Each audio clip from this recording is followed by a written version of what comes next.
Hello everyone. Hope you all are doing good. Welcome to Amrita IAS Academy's weekly current affairs session.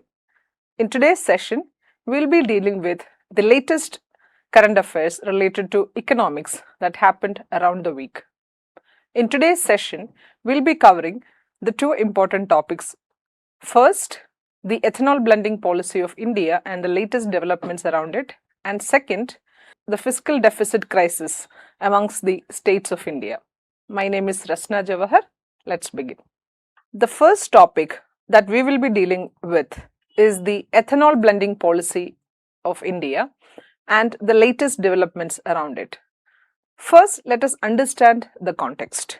India announced the national policy on biofuels in 2018, and it is aimed to accelerate the production and use of biofuels to improve energy security, reduce import dependence, cut greenhouse gas emissions and enhance farmers' income. As per the policy, we had a target of achieving 20% ethanol blending in petrol by 2030 and 5% biodiesel blending in diesel by 2030. However, in 2020, as per the recommendations of an expert committee of Niti Aayog, the Government of India advanced the E20 target from 2030 to the ethanol supply year 2025-26. Now, in a latest move, India is moving beyond its E20 milestone, with the government proposing draft amendments to formally introduce E85, that is 85% of ethanol blended with 15% of petrol, and E100, that is near pure ethanol fuels into the automotive ecosystem. Let us understand first what are E10 and E20 fuels. The letter E stands for ethanol and the number indicates the volume percentage of ethanol in the fuel. For example, E10 means 10% of ethanol is blended with 90% petrol, and E20 means 20% of ethanol is blended with 80% of petrol. Let us understand why India is pushing for ethanol blending. The reasons are reduced dependence on imported crude oil. We all know that India is heavily dependent on imported crude oil to meet its energy demands. As per a report, in the financial year 2024, Government of India imported crude oil worth $134 billion, and the bill is rising further in the coming years. Second is to promote clean and renewable energy. We know that Government of India is aiming to achieve a 500 gigawatt of energy produced from non-fossil fuels, and we are also aiming to achieve net zero neutrality by 2070. Third reason is to encourage the use of indigenous feedstocks. Fourth aim is to provide additional income to farmers. Fifth is to reduce environmental pollution and greenhouse gas emissions. When we utilize the agricultural residues and surplus agricultural crops into ethanol manufacturing, then it will reduce wastage and also pollution causing instances such as stubble burning. And the final aim is to support a circular economy by utilizing agricultural and industrial waste. Now let us understand what are the recent developments around the policy. So, in a recent move, India is moving beyond its E20 milestone, with the government proposing draft amendments to formally introduce E85, that is 85% ethanol, and E100, which is near pure ethanol, fuels into the automotive ecosystem. So, the Ministry of Road Transport and Highways draft notification seeks to amend the Central Motor Vehicles rules to incorporate higher ethanol blends, standardize fuel classifications, and update emission testing norms. The proposal is open for public comments for 30 days, after which a final framework will be introduced. However, there has been widespread public backlash against this move. Let us understand why. What are the concerns associated with ethanol blending? Let us look at the reasons or concerns one by one. First is the reduced fuel economy. That is, ethanol has a lower calorific value than petrol. For example, 1 liter of petrol gives us approximately 34 megajoules of energy, while same quantity of ethanol will give us only 21 megajoules of energy. Second is the compatibility issues in older vehicles. Many older petrol vehicles which were produced before introducing the E20 or E10 norms, they were not designed for higher ethanol blends. And what are the possible problems? The possible problems include deterioration of rubber hoses and seals, corrosion of the metal fuel system components, damage to plastic parts in the fuel system, etc. The third concern is the cold starting problems associated with ethanol blending. Ethanol evaporates less readily than petrol at low temperature. This causes starting issues in colder regions. The fourth concern associated with ethanol blending is the moisture absorption. Ethanol is hygroscopic, meaning it really absorbs moisture from the atmosphere. This can lead to water contamination in fuel and corrosion of the fuel tanks and pipelines. Fifth concern is the increased vehicle maintenance cost. Automobile manufacturers have had to redesign fuel tanks, fuel lines, etc. And the sixth concern is the limited environmental benefit if the feedstock production is unsustainable. It is because definitely ethanol blending will reduce the tailpipe emissions. However, the feedstock used to manufacture ethanol, if it is sourced from unsustainable farm practices, for example, sugarcane, which is the major feedstock used for ethanol production in India, is a number one water intensive crop, which means it leads to depletion of the groundwater if we continue to grow water guzzling crops like sugarcane for producing ethanol. Similarly, other feedstocks such as maize, they require high fertilizer and pesticide inputs. So, in effect, ethanol blending might reduce the tailpipe emissions. However, on the other side, its environmental footprint is very high. Do we have a better model for ethanol blending? Yes, we have the Brazil model of ethanol blending. So, Brazil is widely regarded as the global benchmark for ethanol blending.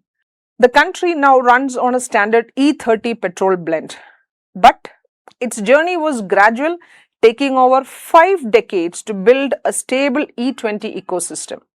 So, let us understand the context. Brazil turned to ethanol back in 1973 when the country faced an oil crisis triggered by the Arab oil embargo on US allies in the context of the Yom Kippur War. Now, Brazil's biggest breakthrough came in the early 2000s when growing concerns over energy security and global warming accelerated the adoption of flex fuel vehicles. That is, the vehicles which can be run on petrol, ethanol, or a combination of both. India reached the 20% average blending target in 2025, 5 years ahead of its original 2030 target, and nationwide E20 fuel rollout has been since mandated. Although Brazil reached the E20 mark sooner, it continued refining its ethanol policy for decades before progressing to E25 and eventually E30. However, in the case of India, the National Biofuel Policy was announced in 2018, and within a time frame of 7-8 years, we have jumped to the mark of E20, and immediately, as per the draft proposals, we will be transitioning into the E85 and E100 benchmark. So, this is why it is causing concerns among automakers, the common people and the consumers. So, it is very important that the government addresses these concerns before introducing sudden changes in the ethanol blending policy. Now, let us move on to the second topic. The second topic is the rising fiscal deficit crisis amongst the states of India. So, let's understand the context first. The RBI has released State Finances, a study of budgets 2025-26 report. As per the report, the gross fiscal deficit of states increased to 3.3% of GDP in 2024-25 after remaining below 3% during 2021-22 to 2023-24.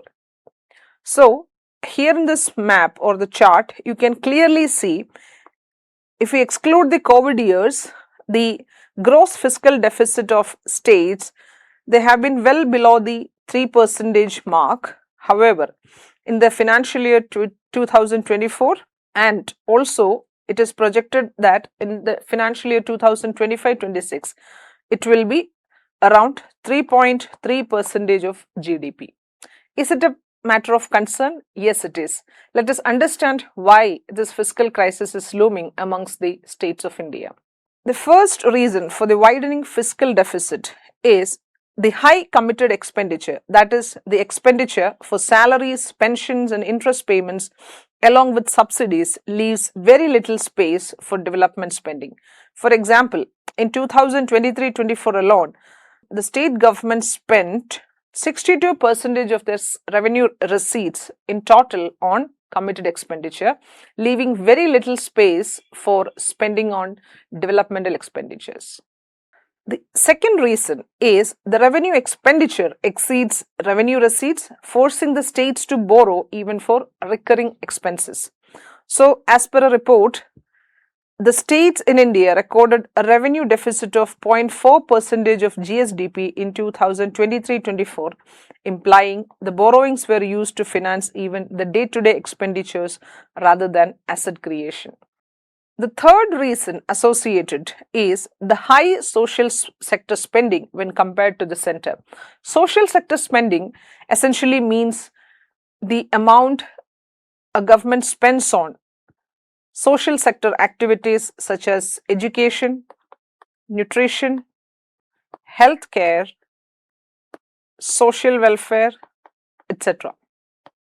If you look at this chart, it is clearly evident that when compared to the center, the social sector expenditures of the states have grown exponentially, while it is kind of declining, or there is a huge gap between the expenditures of the center and states.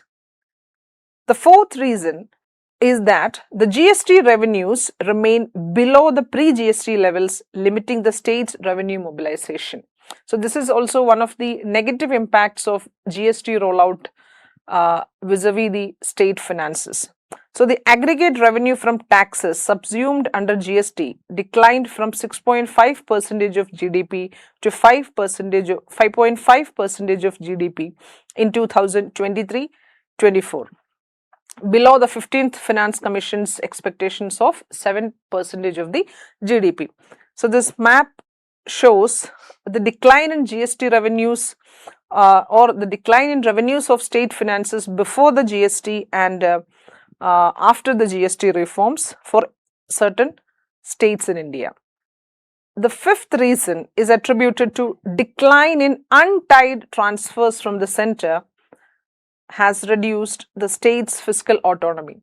So, when the central government transfers funds to states, there are two categories of funds. One is the tied grants and second is the untied grants. Tied grants means you can spend those amount only for specified purposes. However, untied grants means the amount can be spent as per the requirement of the state governments. Now, if you look at this graph, it is very clear that the nature of or the amount of untied grants has declined and tied grants allocations have increased for the states. The sixth reason is that the expansion of unconditional cash transfer schemes has increased the revenue expenditures of the states. For example, by 25-26, 12 states are implementing such schemes with an estimated expenditure of 1.68 lakh crore, that is almost 5.5% of the GDP, and 6 of these states are projected to run revenue deficits. The schemes include the Raidu Bandhu scheme of Telangana, the Ladli Behan scheme of Madhya Pradesh, etc.